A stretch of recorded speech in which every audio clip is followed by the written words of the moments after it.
The Real Build is about building better culture, leaders, visionaries, community to better serve the client. I'm your host, Bill Reiman, your broker builder, and I'm here to showcase real business owners building companies with integrity, trust, and a commitment to making a positive impact. Join us as we explore their stories, insights, and strategies for success. With that being said, welcome to The Real Build. You leave this world behind, so live a life you will remember. Welcome to The Real Build. I'm your host, Bill Reiman, your broker builder, and today I got another special guest on, a friend of mine. He's a husband, father, speaker, fellow member of Warriors for Christ, host of the Work Wherever podcast. His mission is to teach people how to work from wherever. He's the COO of Capital Presence, where they build end-to-end automation, CRMs, and AI before it was cool. Roy Edwards, welcome to The Real Build, man. How you doing? Good, man. Thank you for that introduction. Yeah. Before it was cool. That's the key point, right? Yeah, Before we were nerds. Now we're cool all of a sudden. I don't know. I'm excited, man. I'm excited to get into that with you as far as AI, man, because like it's new to me. It's new to a lot of people. I mean, a lot of people just really know of ChatGPT. I'm sure there's a lot of other platforms out there, a lot of other resources out there too, which you're a whiz on all this stuff, man, and it's huge for business right now. I'm a big believer, and if you're not utilizing it for your business, you're behind, just like a lot of things like video and so on too.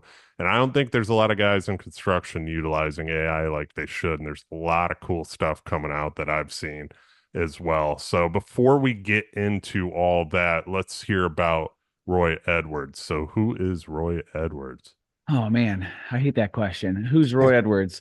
Well, I'm a Christian, I'm a father, husband, business owner. I guess you would call me a serial entrepreneur. I don't know. I have my main staple business that we've been doing for over a decade now, but we dabble in little things here and there. But yeah, I'm a former federal employee. I was with the Food and Drug Administration for about 5 years under the Obama administration. So worked in big government enterprise. That was kind of where I cut my teeth. So that's where I've always lived. So I never really had that. Even when we started as a small business, our niche or focus was never small business, so we were a small business pretending to be an enterprise kind of thing because that's who we serviced. So we've always had an enterprise mindset. We've always serviced the big guys, serviced three-letter agencies and the military, and then some pretty large. I could name drop some clients, I won't, but those are the majority of the people that we work with now. And then as we started to grow and things started to go on, we started to realize that small businesses had some of the similar problems. So we started to tailor some of our solutions, some of our methodologies, and teach smaller businesses or SMBs how to do some of the things that the big enterprise organizations were doing. So that's the progression of my professional career. And then outside of that, like I said, I'm a Christian first, father, husband, and then I guess I'm a lacrosse player. I guess is the only thing that I would identify with. I don't I don't know. Awesome. How did you get involved with the federal government? How did you get into the Food and Drug Administration? Where did that all start? Yeah, so I'm from DC. I was born in DC. Okay. So if you're from here, then that's kind of the only option that you have, right? Is you either go and you work for the government or you work with the government in some form or fashion. So I was born into it. I guess I didn't really have a choice. It was you go either go work for the government or you're in and around the government in some form or fashion. That's just the nature of the economy around here. So I applied to a bunch of different places. It wasn't the first place that I applied, so to speak. But I applied to a whole bunch of places, went through a whole bunch of interviews. My dad was in federal sales, cloud, on-premise cloud servers. So he did a lot of business with the Department of Defense. So He worked for some pretty big companies that consulted to the military, to the government. So, EMC, HPE. He worked for a couple of different smaller companies that got bought up by bigger ones as well, that are pretty big technologies now, like 3PAR, which is those are the servers that run Facebook. So I was, that was dinner time talk and dinner time conversation for me. It was like sports and cloud computing. That was like what we talked about. Um, so it was just what made up who I was and how I grew up.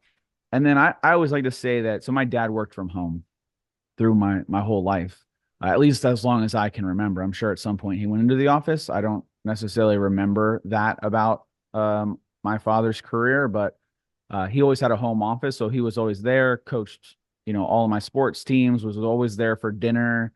As we grew up and moved into the high school ranks, then he was way more involved than most in the high school. He was the president of the Boosters Club, the varsity baseball coach. So, I saw the amount of freedom that it provided him to work from home and to do what he did. And so I was like, okay, well, that seems pretty cool.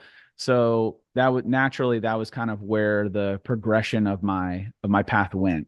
I was always interested in computers. I was a developer at a young age. Um, Taught high school development and coding while I was still in high school. So I always had that like nerdy side to me. I kept a little more hidden. Some of my high school friends were like, "Oh, I didn't know I did that." And like, "Yeah, well, I didn't tell you on purpose." So, but yeah, it's just kind of the nature of the beast around here is, you tell somebody from outside DC that you worked for the federal government and it's a point of interest. Whereas around here, I mean, I throw a baseball in any direction and you hit a military officer or, a defense contractor. It's what we do here. There's not a whole lot of other, uh, jobs that can maintain the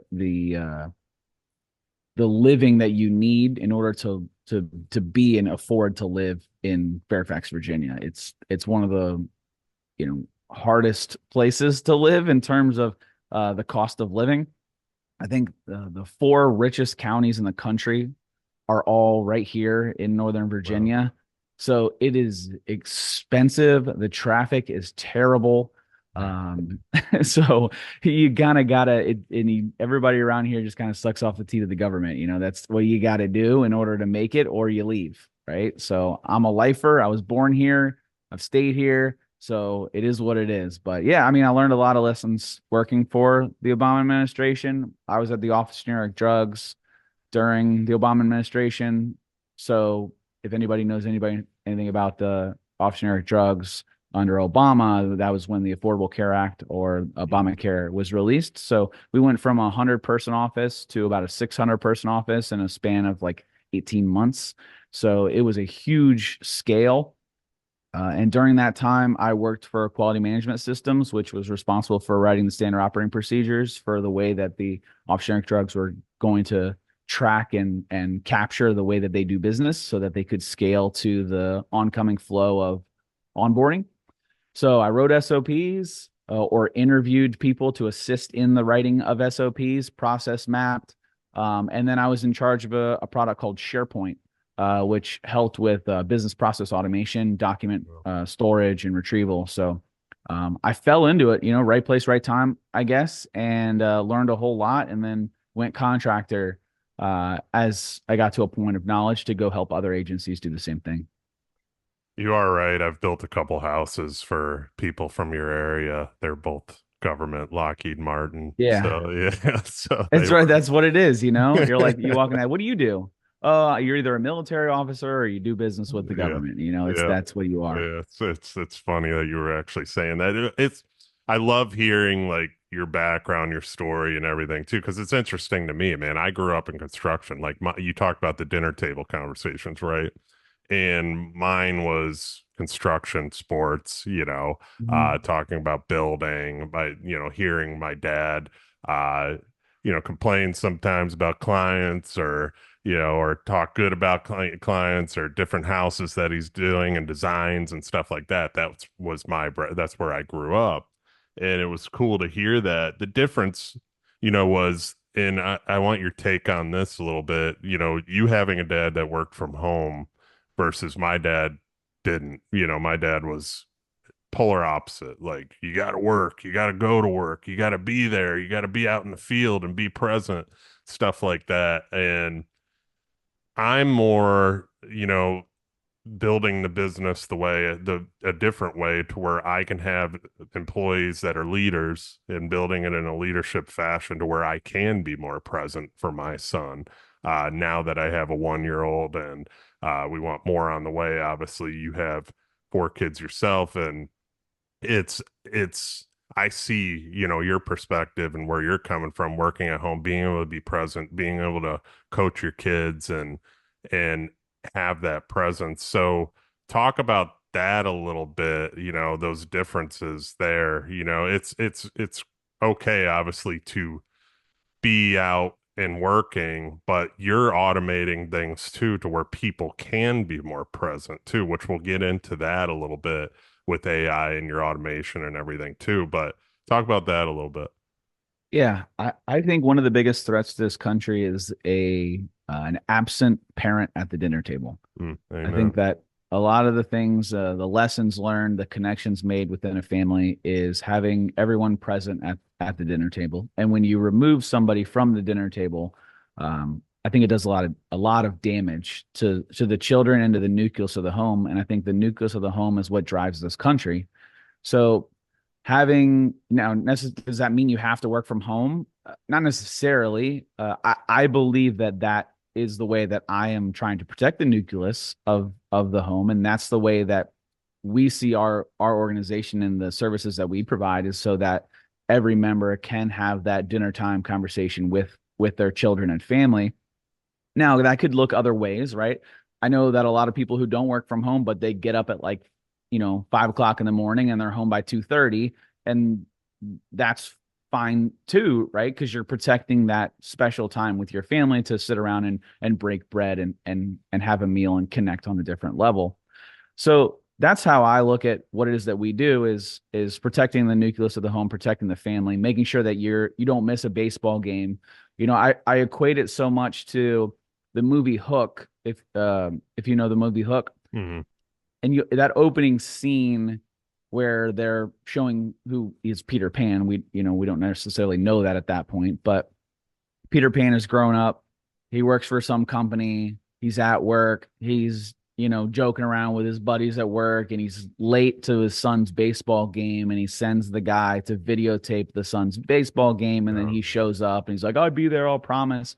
And he gets there and there's nobody at the game. He missed the whole game and his kid's pissed at him. And, that's a huge storyline and opening of the character of this individual. And that is a character that a lot of 90s kids, millennials can relate to, because that was a lot of the homes that we grew up in. yeah. SAC was a big thing in schools, and probably still is to an extent. But SAC in Fairfax County, it was probably called something else in some other agency, was basically like after school care for kids who, didn't, you go to school, you stay after school, you get a snack, you play some dodgeball or whatever, and you hang out until your parents come get you, or you have to go to somebody else's house. And it was this thing that was just widely accepted that, eventually parents will be there to pick me up. Eventually they'll make a baseball game, or I'll just carpool or whatever it is. And, to an extent, those parents are just trying to provide for their children and the livelihoods of their family, as they should. But there also can be a better way that we can balance that out. You can protect the nucleus of the family and you can still get a whole lot done. I'm not saying that working from home is not working. I'm not saying that you should be lazy and spend all your time with your kids and totally turn your back on your responsibilities and your ability to provide. I'm not saying that at all. What I'm saying is you can work hard and still be present at the same time.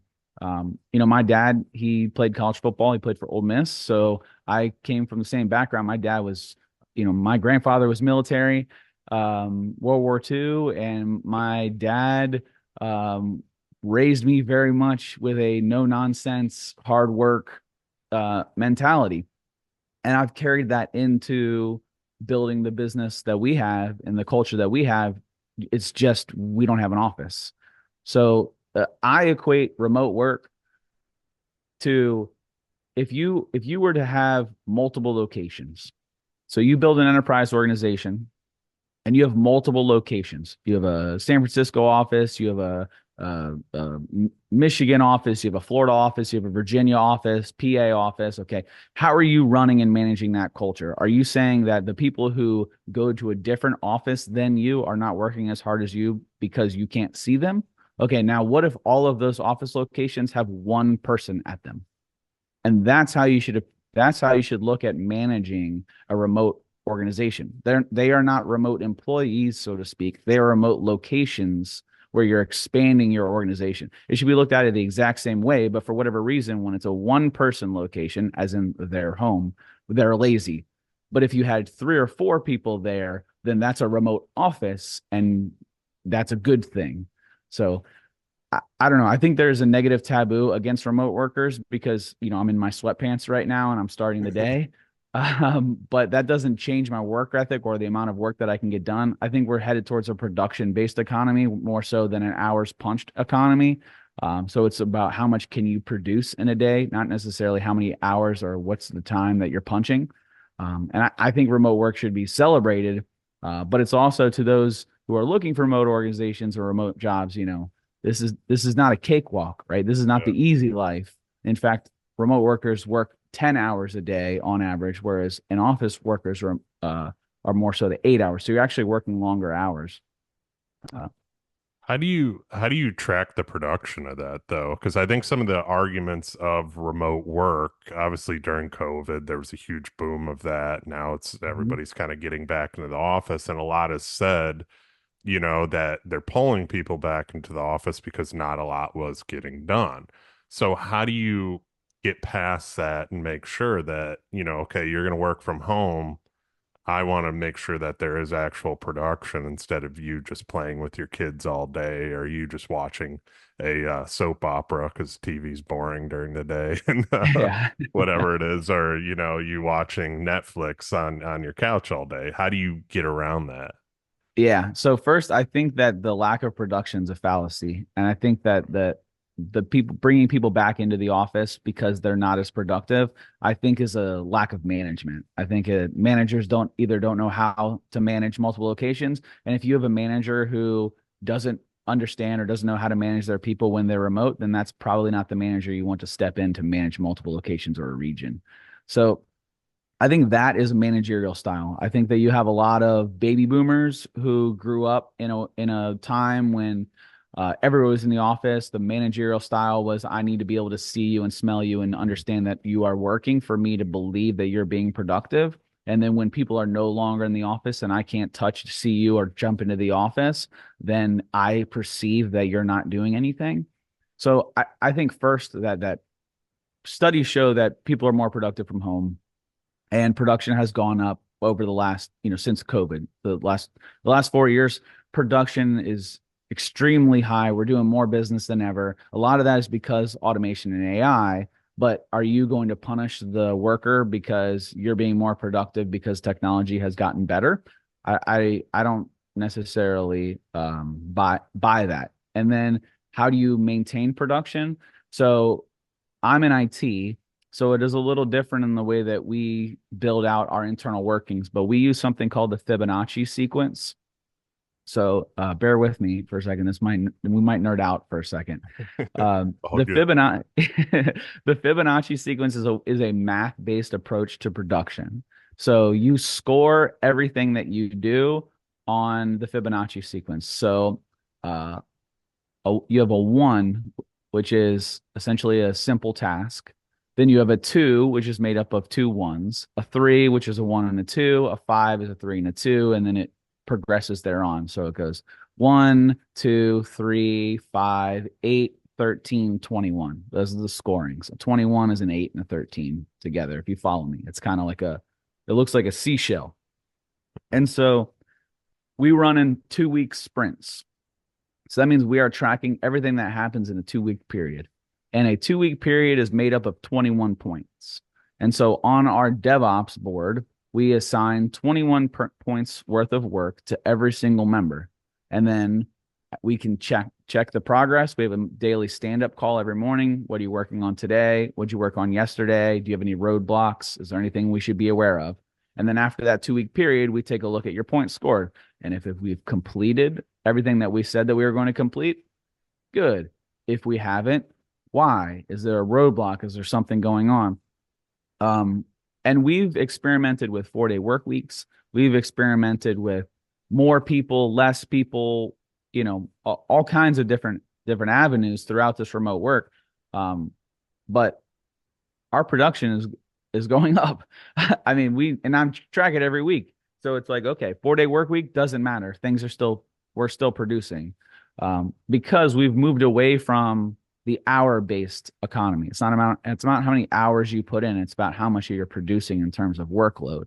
So that if you're doing the amount of work in 6 hours that somebody does in 8 hours because they're farting around the office and going and taking a coffee break or hanging out in the kitchen, and my person is sitting down and pumping out 5-6 hours and then go watching a Netflix series. Is that really a big deal? I mean, if one is producing and the other is not, I think that's what we should actually care about. Not necessarily are they watching Netflix or crappy soap operas. But in my industry, it is a lot easier to track, and maybe other industries just have to get a little more creative in the way that they're tracking things. There's tons of tracking software out there where you can track not only what they're working on, how they're working. I mean, you can get really like Big Brother and take a look at how many times they've opened a document. We don't do that, but you could if you really wanted to. Those are most of the questions that I get from those older minded managers is how can I see what they're working on? And I think it's more so, again, it's just a mind shift of how can I make sure that we're maintaining our levels of production that is our standard. You are so right, though. It's like the old school approach of business, and that's how my dad was too, is I want to say micromanagement, is making sure being present with everybody, being involved in every Hands single thing. on. Yeah. Exactly. And it's kind of not, it doesn't work well that like especially with a bigger company too, like because I saw it. I grew up in the construction business. I saw how my dad, and I'm not saying he ran a bad business, my dad was successful, but things have changed, and with the automation of things too, like you're talking about, and using AI and using these different platforms. I mean, construction, I think there still is a lot of work as far as software and everything could be better. It's a little clunky still. I think people are kind of just throwing stuff at a wall and seeing what sticks right now. And I'm always trying to figure out like how can I communicate better with clients? How can we show them better? But how can we make it easy as possible? Because I'm dealing with contractors. These guys aren't tech whiz guys. They're used to just sit, the most tech they have is through their cell phone. Let's put it that way. Right. It's like they're not. And I've had to do lots of training as far as we use a platform called Builder Trend. It's owned by or we use a platform called Co-Construct, which is owned by Builder Trend, and it's a little clunky, the schedule. There's stuff you can't do, you can do, and it's kind of annoying. And we haven't found one that is all the above of what we want, and Brian Hess, he's told me, well, build your own. And I'm just Right. like, oh, it's that easy, huh? Right. Only a couple $100,000 later. Yeah. Yeah. And so I'm like, I'll just stick to the $500 a month or whatever we're paying. But it's like, it's getting contractors to kind of get into it too. So that's kind of what I wanted to ask you as well going into this topic. Like on a construction side of things, because there's a lot of hands-on, obviously field people, we're not going to be able to work from home. You have to be hands-on out in the Not field. yet. Exactly, exactly. And I want your opinion on that too. As far as office staff and working from home, like what are some things to some people listening to this? Like I said, I got a lot of contractors that listen to this too. Some strategies and stuff that can allow them to be more productive and work at home. Yeah. So that is a big, and I was actually just in Kentucky with a friend who's in the construction agency, and we were literally just having this exact conversation where Oh, perfect.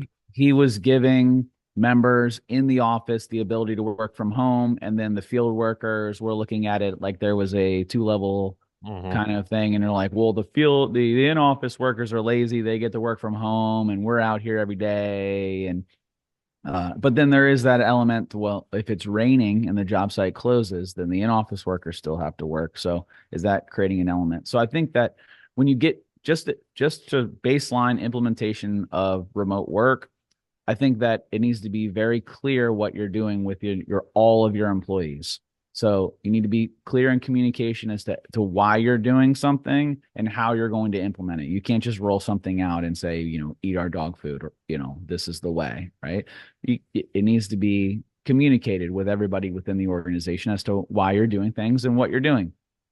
And then when it gets into some technologies that can support the construction industry, I think one of the biggest problems, and I'm not from the construction industry, obviously our technology services a lot of construction agencies, A&E, and the biggest problem that I've seen is field workers communicating back into the office as to what a project status is, any roadblocks around the projects, and then the tracking of the paperwork that is associated with a build or a site. And that can be automated. That can be brought into a system that flows a little better, that communication is clearer.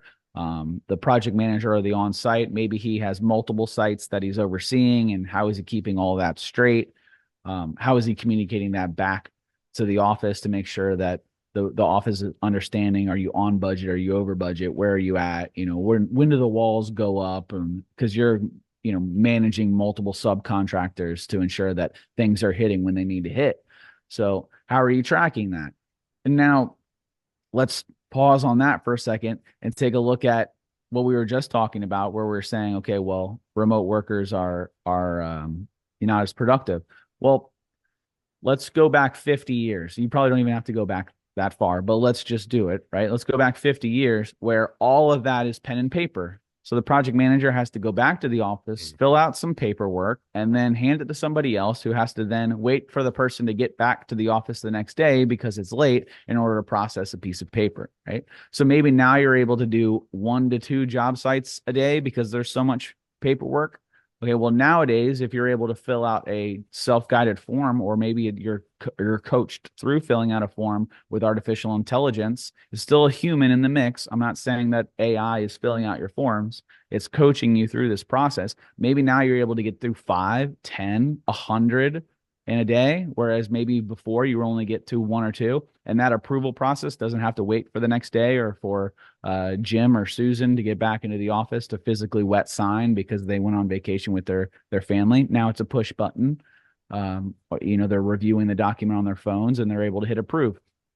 That's all part of this equation as well. So there's tons of technology that can support the construction industry. Eventually, will we get to a point where the drivers of the actual machines are remote? Maybe. I don't know if, I'm sure there are differing opinions on that. There are probably people within the industry that think that's a horrible idea, and then there are probably people in the industry that think it's a great idea.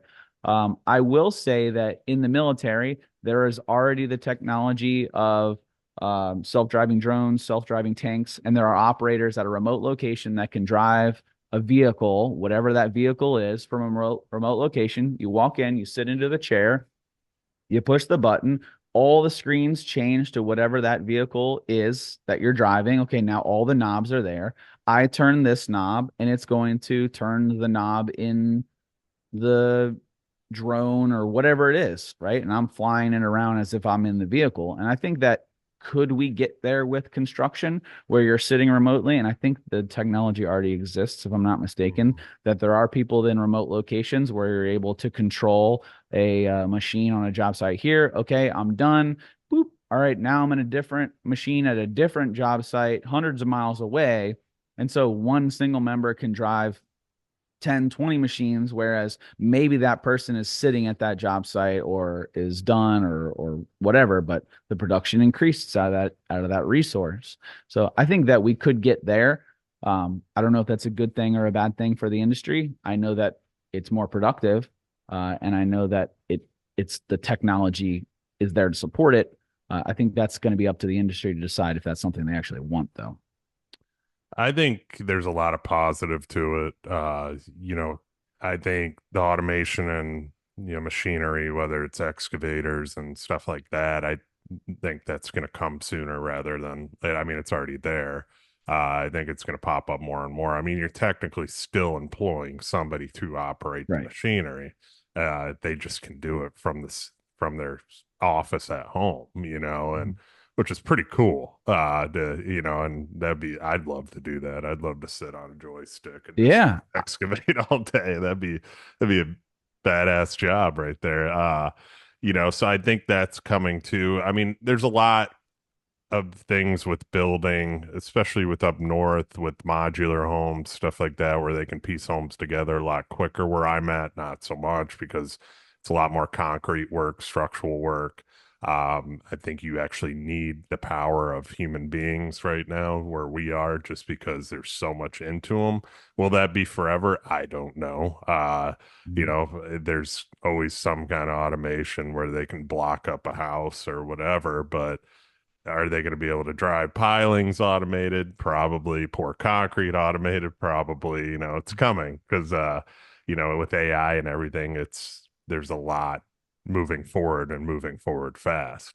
Um, I want to talk to you about AI, and get your opinions on it too, the good, the bad, what you're seeing with it. Obviously, it's been around for a while. To me, being new to it, to a lot of listeners being new to it, because it's just become a thing with ChatGPT and all these different outlets you can use to ask anything.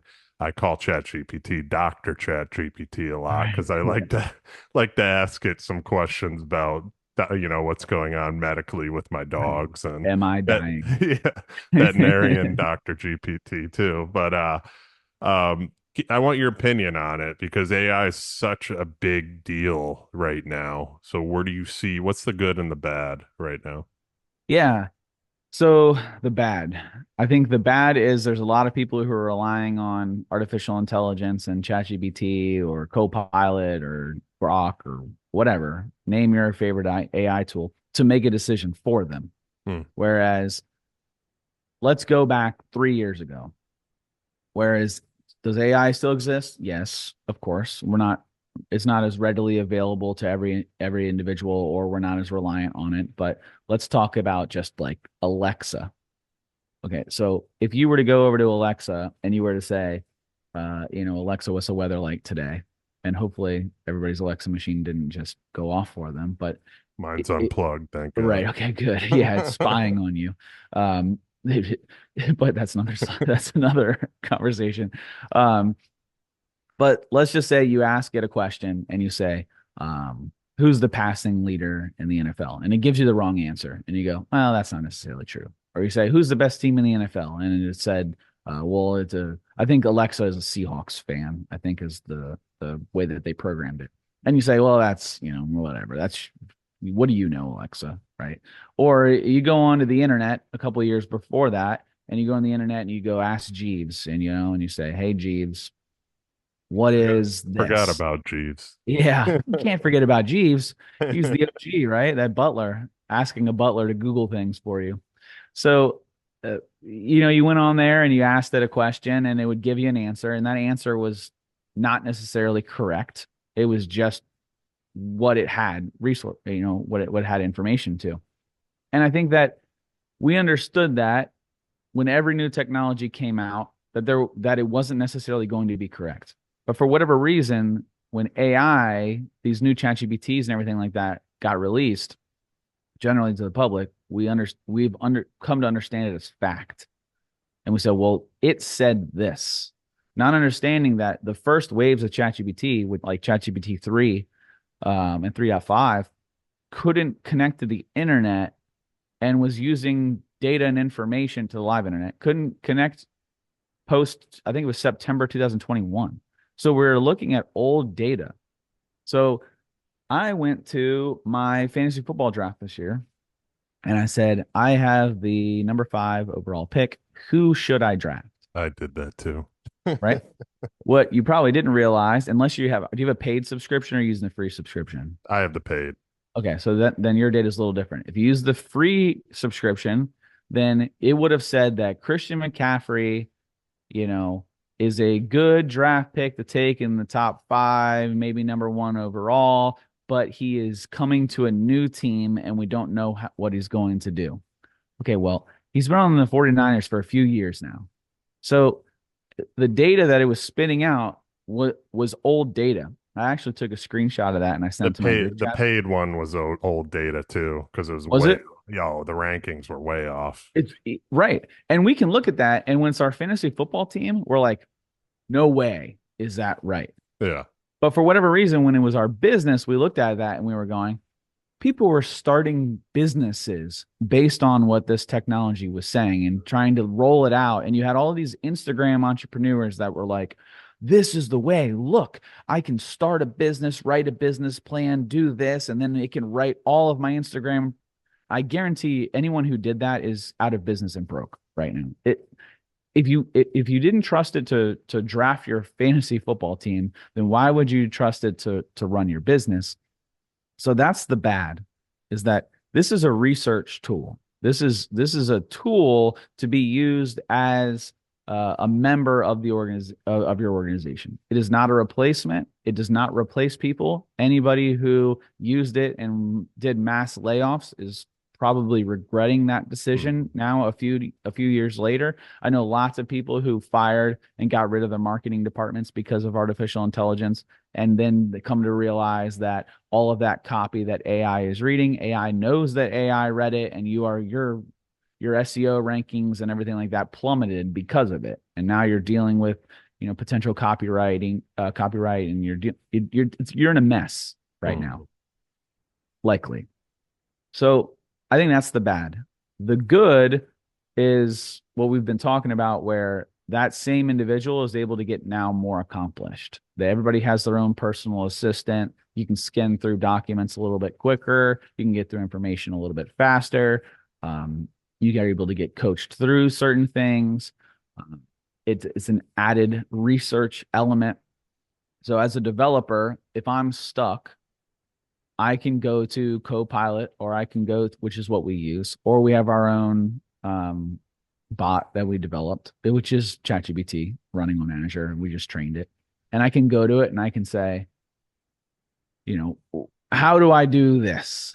How do I build a workflow that routes a document? Or how do I write a PowerFX function that does X, Y, and Z?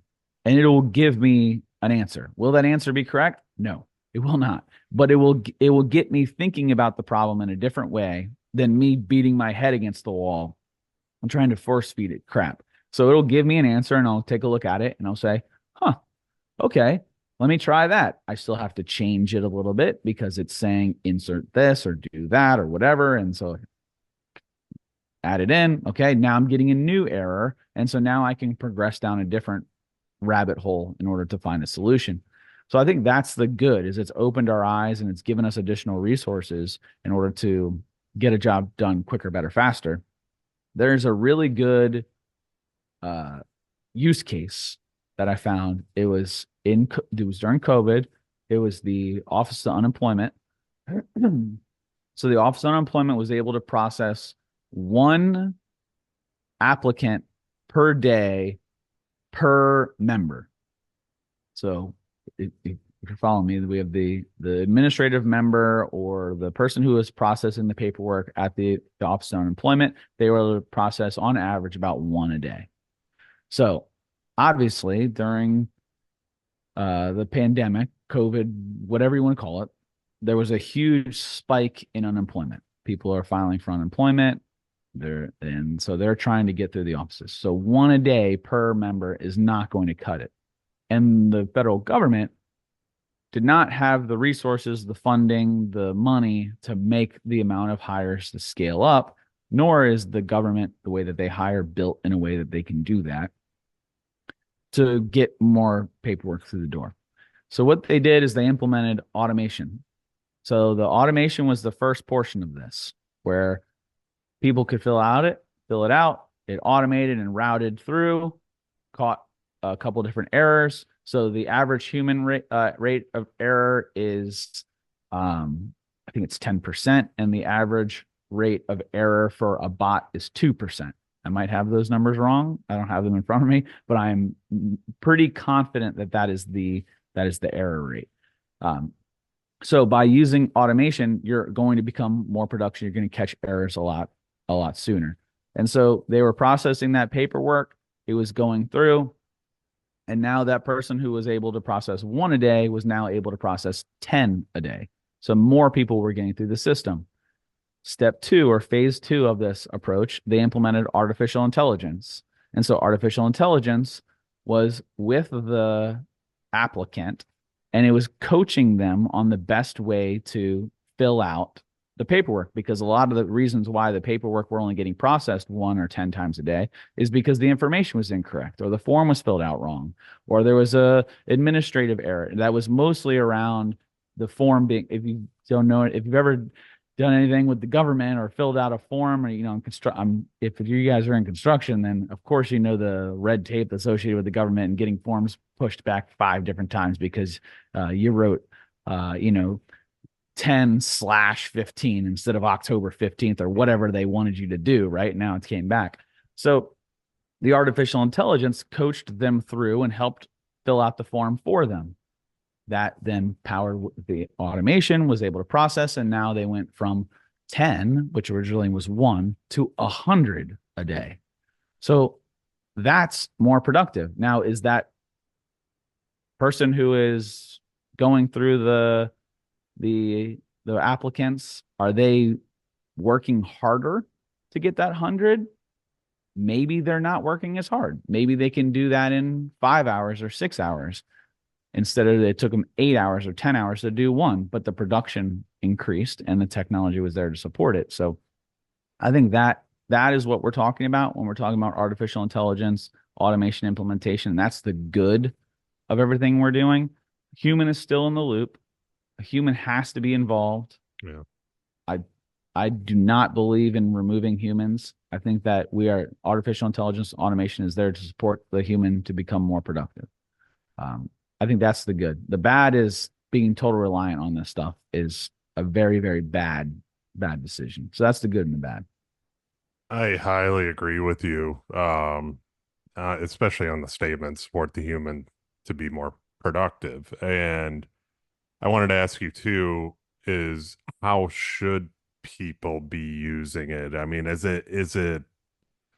I'll rephrase this question, is it writing out a marketing plan? Is it writing out not a business plan? I wouldn't take Chat GPT's plan, that. Or I mean, you can actually maybe stage it, like have it to where you can fill out the rest of it. Is it because you're so right. I think a lot of people use it for everything. I mean, writing like social media captions, stuff like that, it's great. I mean, you don't have Mhm. to really, but is that a problem too? Because people are thinking less, instead of writing out their own stuff. Like I still write out a lot of my captions. I'll just send it through ChatGPT to clean it up. Yep. That's the thing. I mean, I have Grammarly, I have stuff like Yeah. that too for cleaning up. A lot of people use those resources, but I think a lot of people are just blatantly using it to write out everything that they do. Um, is that bad for their algorithms too? Is that pushing them down as far as Instagram, stuff like that? There's a lot of questions flying at you right here, but just so the audience knows, like as a resource, what should they be doing? I think that anything that you put through, let's just say ChatGPT, but whatever you're using, should be treated as a draft. Yeah, So I like that. I think that anything you do, you can have it write you a business plan, Instagram caption, a marketing. You could write it, have all your copy written for all your marketing material and websites. Sure. But it's a draft and it needs to be combed through, amended, changed, and make it sound like your business Hmm. and what you're trying to do than this robot. Because if anything, humans are getting a little smarter where we're reading this and we're like, that's written by AI. Yeah, You know, I mean, anyone who has followed and not to pick on the president, but anyone who has followed the president's Twitter knows when it's written by a bot or somebody that's not President Biden. You look at it and you're like, well, he didn't write that, you yeah, know? And so they're looking at your business the same way. So if you have one marketing material that says one thing and then they jump on a call with you or you go to the job site and you're talking a totally different way, they're going to like, well, that is weird. That doesn't align with who they are or anything like that. And then we can tell something that's written by AI at this point. You can grab something from a website, you can put it into AI and you can say, was this written by AI?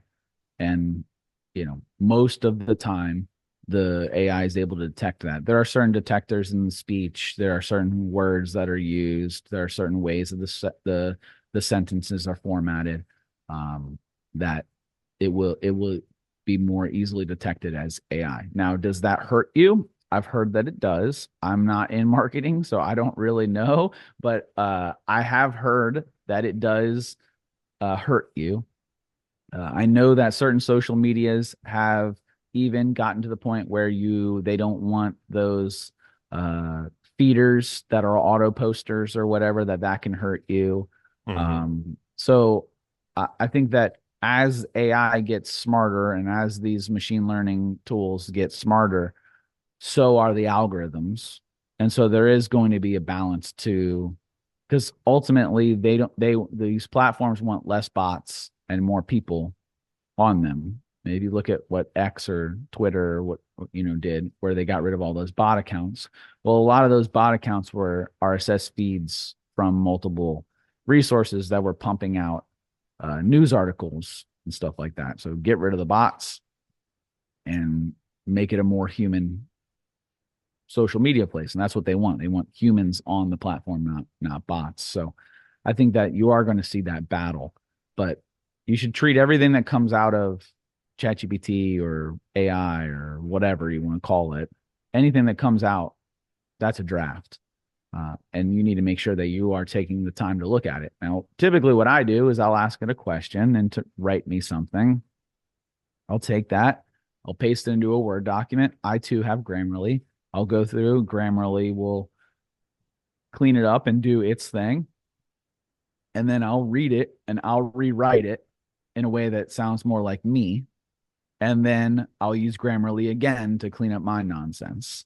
So that's typically the way that I go about it is Grammarly, clean up what AI wrote because it'll always throw like little errors and have like little like weird quirks to it. And then I clean it and then Grammarly cleans me.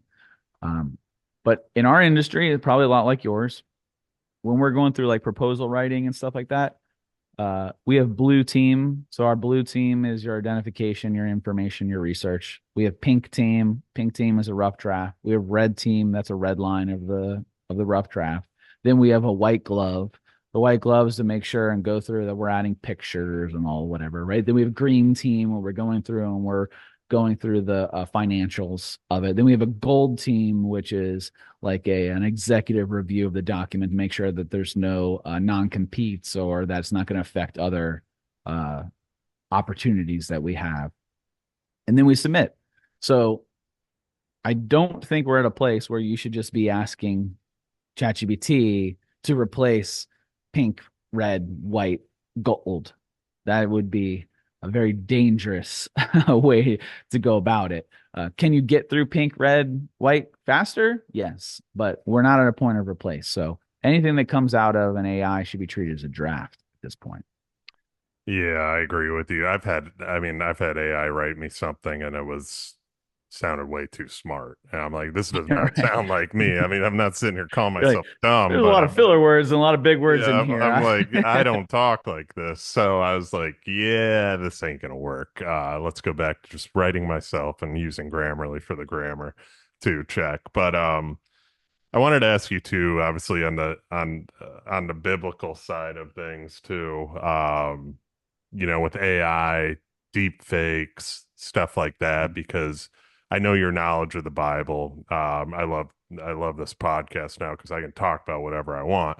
Um, as far as the biblical side of things too, with AI, deep fakes, revelation, stuff like that.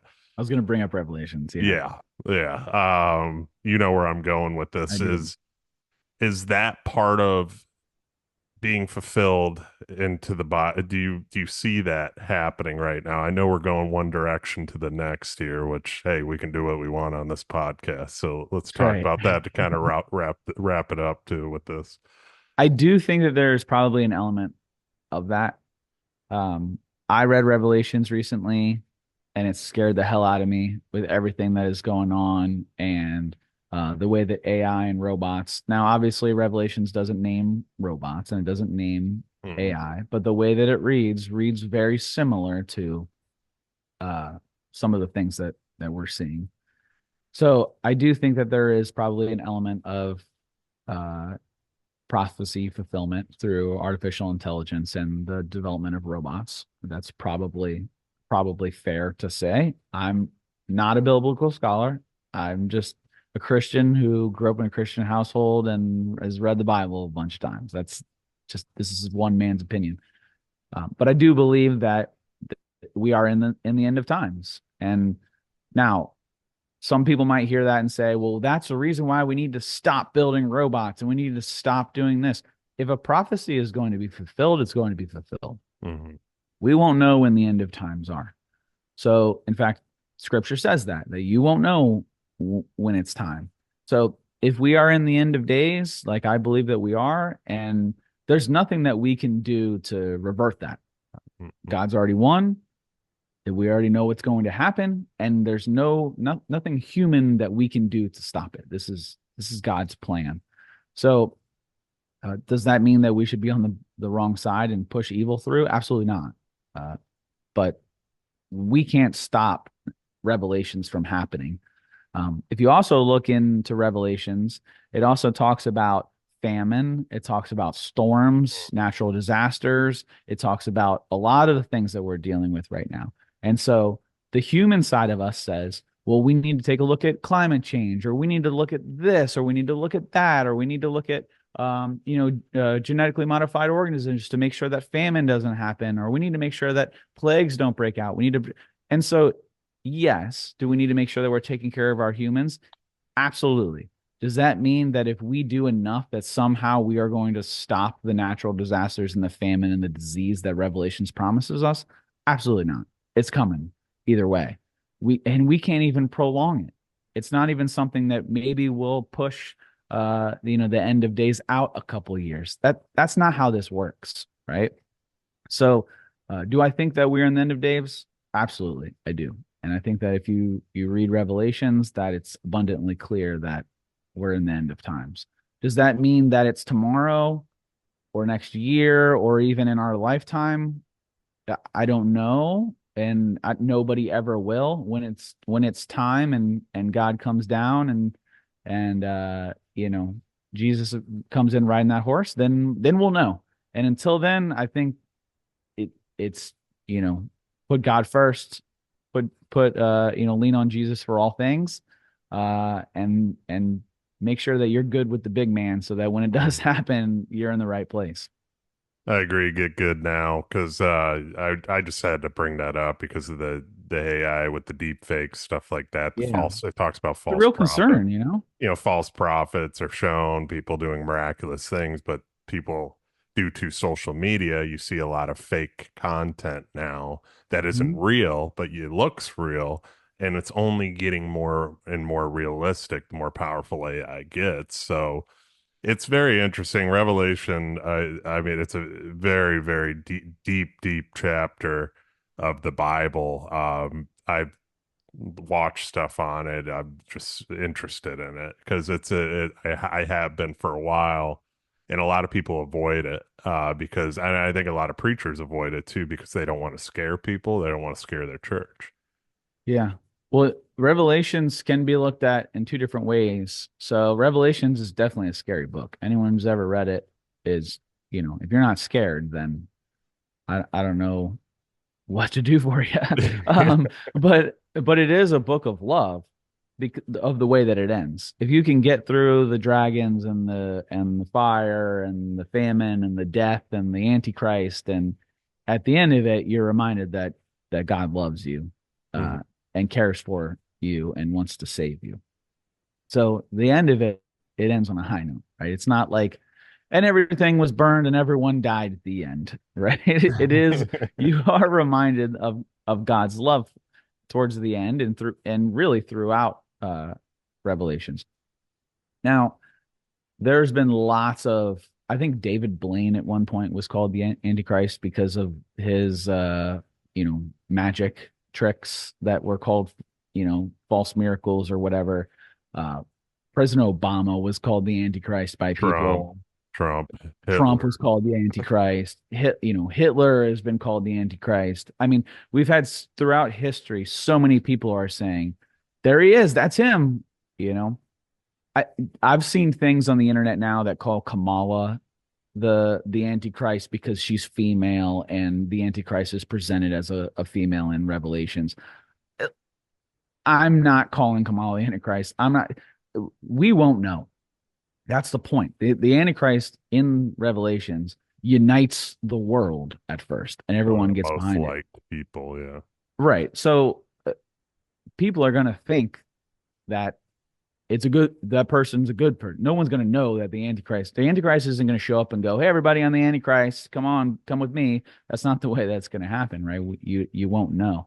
Same thing with the mark of the beast, where people start putting it, whereas people said that the vaccine was the mark of the beast, or people said that, your phone is the mark of the beast. People, I saw that with Apple were saying where the first sin came from an Apple, and now everybody has an iPhone. They want everybody to have an I've iPhone, seen and that. the Yeah. iPhone is an Apple, and that's the original sin, and that's the mark of the beast. And it's like, I look, if it is, and you feel compelled as a Christian to not have an iPhone because of that reason, then cool, man. If you honestly believe that God's telling you not to do that, then listen to God, right? But do I think that is it, or that you know, is going to make a difference in the way that the story ends? I don't. So long as you're right with God and you're trusting on Him and you're listening to the right voices, um, and you're praying about it, I think that that's all we can really do as Christians. You and I can go for hours on this topic. That'd be a whole nother podcast right Right. there for sure. It's and yeah, we took a right turn there, but I mean, it's a huge it's a huge topic too, especially with AI and everything. Is one of the things that popped to my mind. It has for a while of what's going on. I believe the same thing as you too. I think we're in a period of a lot of the prophecies have been done. And I think, that's why Revelation's such an interesting chapter because you kind of see a lot of what's coming to if you actually look into it. And as Christians as well, I mean, we should be prepared. We should live our lives and still, obviously, like you said, get right with God, get right with Jesus, and just be, just move forward. I mean, you can't worry about the end of the world every single day. Otherwise, you're Right. going to curl up in a ball and not get much done. So, but this was great, man. I really do appreciate you coming on. A lot of great info too. I'm definitely going to have you on again because I got a million questions that I didn't even cover. Uh, but where can people find and connect with you, Roy? Yeah, no, thanks for having me on. I'd love to come on again. This and yeah, you can find me at Roy G Edwards is .com is the easiest place to find me. Roy G Edwards, I'm on all social medias. Well, the most social medias. Roy G Edwards is how you'd find me, and then roygedwards.com is my website. And check out the Work Wherever podcast too. That's I listened to your last one with Josh. That was pretty good. So just check out Roy's podcast, follow Roy. He's got a lot going on too. Doing a lot of cool stuff, a lot of automation and so on too, and reach out to him. But Roy, yeah, I appreciate you, man. This was awesome. And for everybody listening out there, please like, share this. Goes a long way with your friends and family. You guys have been doing a good job of that. Appreciate you. And obviously, 5-star reviews on iTunes goes a long way. And we will see you guys on the next episode.